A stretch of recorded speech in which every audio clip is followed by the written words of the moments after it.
Breaking news coming in. NIA has filed charge sheet in the fake currency note case. The case is related to the seizure of a new fake Indian currency note of rupees 2,000 denomination having a total value of 3,90,000 rupees. Following the recovery of the huge quantity of fake notes, the Ministry of Home Affairs has directed the NIA to take up the investigation. And NIA has now filed charge sheet in this case.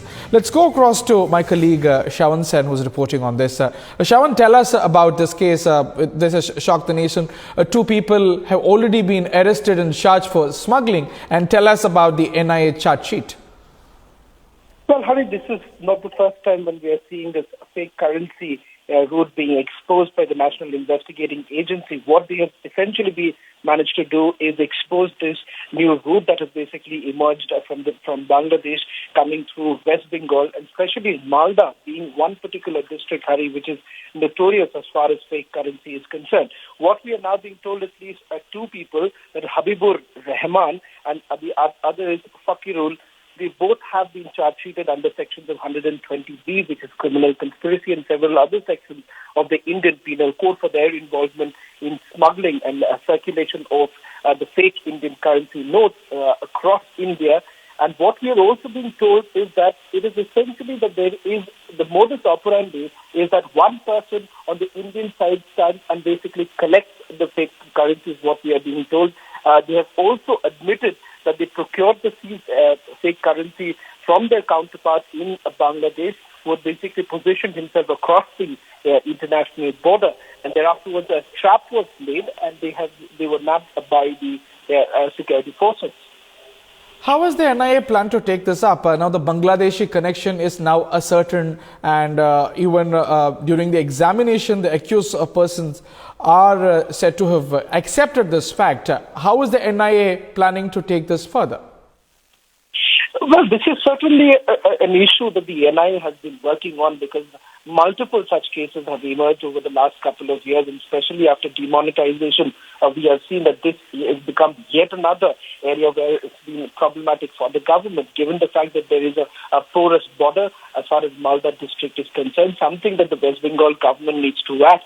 And more than the NIA, it is for the West Bengal government to crack the whip, because it is, after all, the West Bengal government's responsibility as far as this is concerned. There has been not that the NIA can do much apart from investigating the case and exposing this particular route. It is for the BSF as well as the West Bengal government to start acting on this entire issue. And Hari, it's very important to note, because most of the fake currency cases are basically coming in from this particular district in Malda.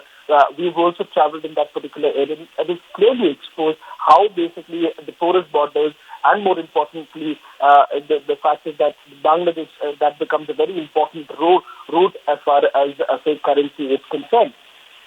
Right. The matter of concern that has stayed for a very long time is the amount of fake currency that has been pouring from across the border in Bangladesh. This could only be a tip of the iceberg. These fake 2,000 rupees notes, say about 3,90,000 rupees, could only be a tip of the iceberg. Do they have any more tips of such operators operating from across the border and their links in India?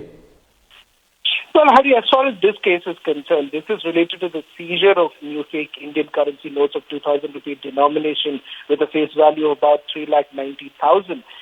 There have been other cases also over the last 3 to 4 months. This has been the fourth case that perhaps the National Investigating Agency has been looking into. And clearly, what has emerged is that there is a pattern.